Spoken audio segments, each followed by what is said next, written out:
You are watching the JRE Sports Network. I'm Jeff Cook. Alongside with me is Richard Owens and Evan Doyon.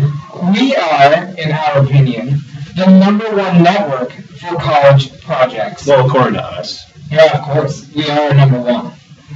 Richard, Evan, would you agree with me that for a team to be successful, they must have a reliable quarterback? Without a doubt in my mind, you can't have a reliable team without a reliable quarterback. Okay. It is indicative of winning.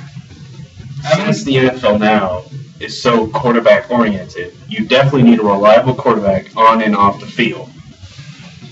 I absolutely agree.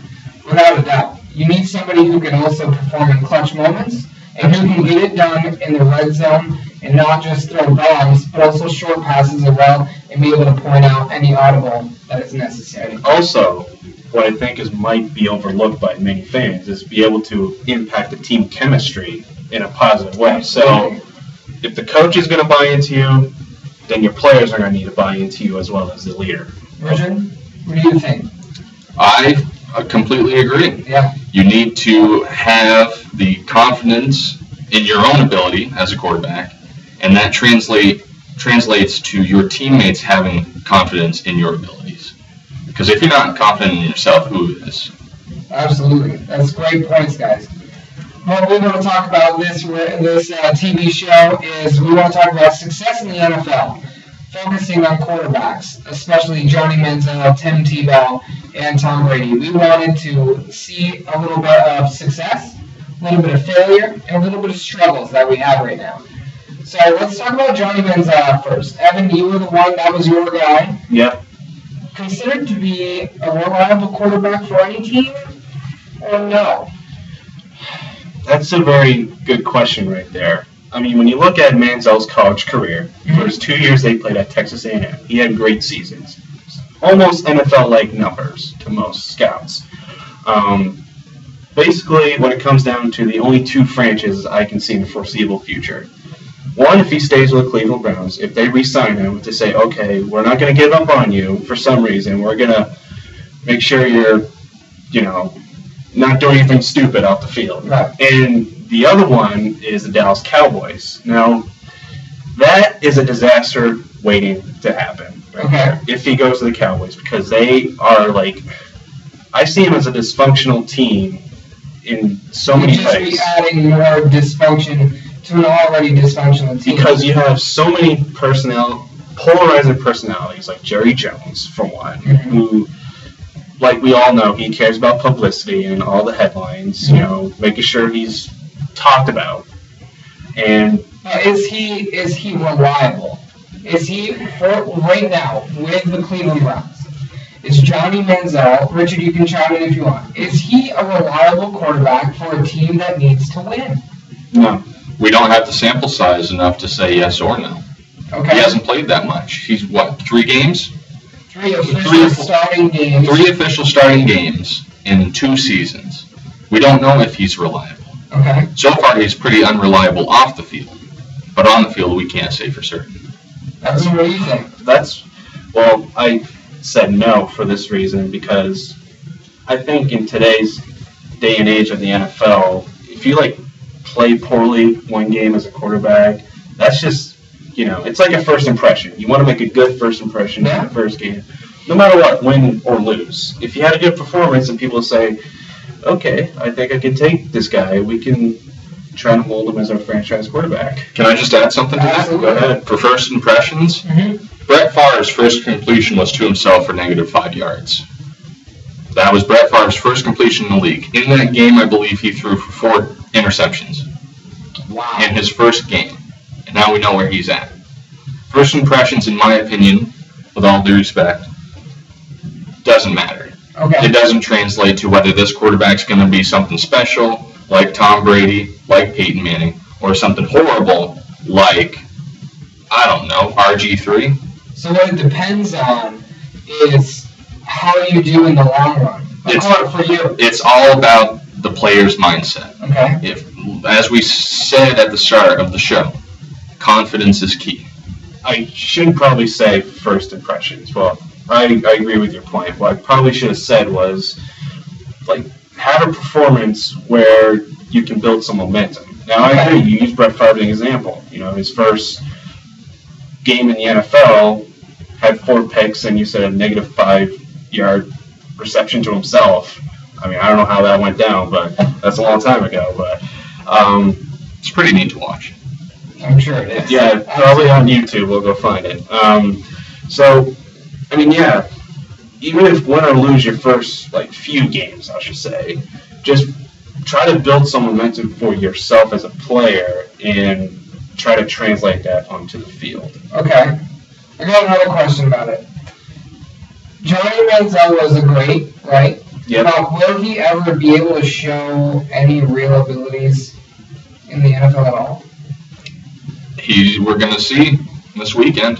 So we're going to, this weekend, he's a starter for the rest of the season, already named, even though he went from first to third to second to third to first. On the depth chart. Crazy. Yeah. On the depth chart about him going from starting quarterback to second, third, back to first again. With his off-the-field issues, his abilities, he's kind of tarnishing himself in a sense. Would you agree with that? I mean, he started to tarnish himself in college. Yeah. With all of his partying and his rehab after his first season in the NFL, till now a possible domestic dispute that Evan brought up in our radio show recently. Yeah. Johnny Manziel doesn't seem to care. If he cared, he would have had these issues figured out long before he made the NFL. Absolutely. And that's why for the Browns it's such a toss-up. They have gone through over 20 quarterbacks since the year 1999. Their only consistent quarterback, which Richard brought up in the radio show, was Tim Couch. And you said that he had some sort of career-ending injury around. It was either an injury or the lack of ability. Right, so that, out of all those 20 quarterbacks, he was the one that was more consistent, I should say, than any other ones that they had. So, I mean, I guess it's probably a Cleveland Browns thing. They don't really have, much exciting talent, I should say, than Johnny Manziel, I mean, let's look at this. They're 2-10. Definitely out of the playoff picture, but if Manziel wins all these 4 games in a row, that could probably definitely help his cause for the long run. He's definitely got to win at least half or majority of them. Cleveland Browns have got a lot of reconstructing to do. What else have they got to lose? They haven't won since '95. Yeah. So they might as well throw him out there and see what the kid can do. Exactly. Moving on to another quarterback, Tim Tebow is kind of the failure guy we want to look at. Okay? Quarterback who was praised for the Florida Gators. He won a championship and a Heisman with the Gators. He had a stint with the Broncos, the Jets, the Eagles, and the Patriots. But where is he? He did so good, okay, coming into the NFL with the Broncos.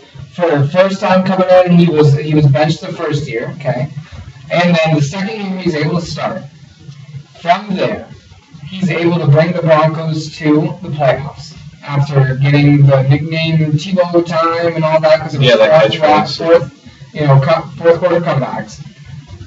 But even with the playoff picture getting beaten to losing to the Patriots, where is he? He went to the Jets, was a running back and tight end. In the Wildcat offense. You said the Wildcat, yeah, and then where? Now he's gone. He wasn't able to make the Eagles roster on the last day. Same with the Patriots. But why? Just to talk about Tebow's stint with the Patriots, I was very surprised, actually, that they cut him. I thought this would be awesome for him to learn under Tom Brady, but, Belichick's offense is not about, the scrambling type of quarterback. It's true. They are very reliable on their pocket quarterback and pocket offense. But I thought it would have been good for Tebow to learn from one of the best quarterbacks ever to play this game. If we look at it now, though, Garoppolo, who's in, he's played 2 games as a backup, but that's it, and that's because the Patriots were destroying another team. Right. Tom Brady doesn't like to get out, so I don't know how much learning you're going to be doing and on-the-field experience you're going to get with Brady in there. Right. Maybe just the mental aspect of it. Regardless of whether the Patriots held on to Brady or not, Tebow or not, of course they're going to hold on to Brady. keep on saying Brady. Yeah, it's true, though. I mean, yeah. Tebow is not the quarterback that's going to fall back in the pocket and pass for 40 yards, 50 yards. He's going to scramble. He's going to escape from the pocket, and he's going to throw 5, 10 yards, if that. That's what he's known for, Right. scrambling, yeah. Patriots offense is nothing like that. No. The Broncos offense at the time was a little bit of a West Coast style offense, but it didn't suit Tebow. And then the Jets were trying to make a West Coast offense work with their Wildcat offense, which is why they got Tebow, and we saw how that went. And then the closest thing that I would think that he would have come back as a starter for was with the Eagles, because you had Chip Kelly, who's a West Coast guy. He traded LaShawn McCoy to the Bills to add DeMarco Murray, all these pieces that fit into this certain style of offense. You would think that Tebow would go in and just light it up, would just fall in love with that offense, and Chip Kelly would keep him. And they dropped Matt Barkley, and we all thought, hey, Tebow's actually got a spot on the roster for a change. Right. Yep. Didn't happen. It's crazy to see the amount of difference there is between Manziel and Tebow alone. With Manziel with also, off-the-field issues and not really getting his time to shine per se, but still being able to be in the NFL. While Tim Tebow shined in a sense on his own personal level, but is not in the NFL anymore. And we keep on bringing up his play and his style of play. Right. That's a downside to Tebow. He's not going to be that drop-back quarterback. He's going to run. But another thing that works against him, which we kind of talked about in our own radio show, not the radio show that we did previously, Tebow's a left-hander. He's a left-handed quarterback. That's a huge That's point. huge. It's always a difference, but people will sometimes overlook between a right-handed quarterback and a left-handed quarterback. Receivers are so used to catching on a right-handed quarterback that so they practice catching it on the dominant side. Even the When machines. you switch to left, It's hard it's for them. insane. Even the machines that chuck the footballs to players, to receivers, throw it like it's a righty. Exactly. It's just almost like it's crazy because baseball, it was like, okay, we want every lefty. You want a lefty. And now in football, it's like, okay, we need a quarterback, but do we want a lefty? It's really difficult to make those decisions because a lot of people don't believe, but it is a huge difference. It is, because as a righty, you drop back, you throw that ball is spinning clockwise. You drop back as a lefty, you throw that ball is spinning counterclockwise. And when that hits the pads, it's, the bounce. Yeah, the bounce, sounds like a shit. being able to bring it in, being able to predict where that ball is going when you're used to catching righties, it just makes a huge difference. It's the littlest thing in the NFL that makes a very big difference. Absolutely. For definitely any franchise with a quarterback, left-handed or right-handed. So. Well, one player that we all know is actually excelling to the highest degree. Probably the highest. Is Tom Brady. He is the standard. But there's something very interesting about Tom Brady coming out of college. And Richard, this was your man. He was. Tell the viewers, why Brady is so unique and why it's great to see him excel right now. Tom Brady is arguably the best quarterback, the best player, period, to be drafted at pick 199. Probably the best quarterback ever to be drafted. That's a very low pick. That's very late in the draft, too. Right. Right. Out of 7 rounds, you go the last pick in the 6th round.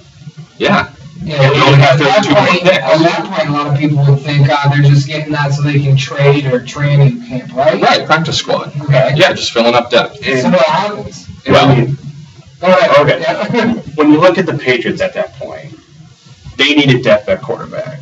Maybe another backup or two for Drew Bledsoe, who was drafted in '93. Up to that point, played 7 seasons, led the Patriots to a Super Bowl in '97. Didn't do too well against Brett Favre and the Packers, but it's such an interesting story with Brady, to be honest. With him he had a great college career, but he just wasn't, He built up in the meat. wasn't prospected. He wasn't built up in the media. A lot of people thought there was no way this quarterback is going to excel in the NFL if he's ever even picked. You could see a picture of him somewhere on the internet of like at the 2000 draft combine. Just a skinny guy. Yeah. That nobody knows. Probably a lot of people are like, who is this guy? You know? Yeah, they probably think their typical quarterback's like a big, strong, like guy, you know. So Richard, where are we looking now? Where after his draft, what happens? Well, after Brady got drafted with pick 199 in the 2000 NFL draft, he unseated Drew Bledsoe. Granted, Bledsoe got injured. He punctured his spleen or kidney. During a game with the Jets. Injuries are crazy. Yeah. But anyway. Ever since that one game against the Jets where Bledsoe got injured and Brady came in, it's been all Brady. There has not been another starting quarterback for the New England Patriots since, up until 2008 and since 2008 when Brady himself got injured. Since then, 4 Super Bowl rings, 6 Super Bowl appearances, 6 AFC Championship trophies, been in the playoffs every single year but 2008, the Patriots themselves, through Brady and Belichick. 2 NFL MVP awards, and I don't know how many Pro Bowl awards. Right. Pretty good for a 6th-round pick. Right, absolutely. Go ahead. I think ever since that 2000 draft, every NFL team is looking for that, Tom Brady hidden, like that hidden Tom. It's not, he's a once-in-a-lifetime kind of player. Yeah. It also brings me back to the 1998 draft, where I'm going to talk about Peyton Manning and Ryan Leaf. Those are the 2 top quarterbacks coming out of college, entering the draft, where Indianapolis had the first pick and San Diego had the second pick. And granted, Peyton was picked first and had a great career. Not like Tom Brady, though, but he had a great career. And where Ryan Leaf, sort of like a Johnny Manziel. Right. Well, honestly, that's all the time we have. We've been able to see Tom Brady excel, Johnny Manziel flipping and flopping, and we've seen Tim Tebow go down, and we'll see if he can come back at all. But thank you guys so much for being on the show. Thanks. Till next time.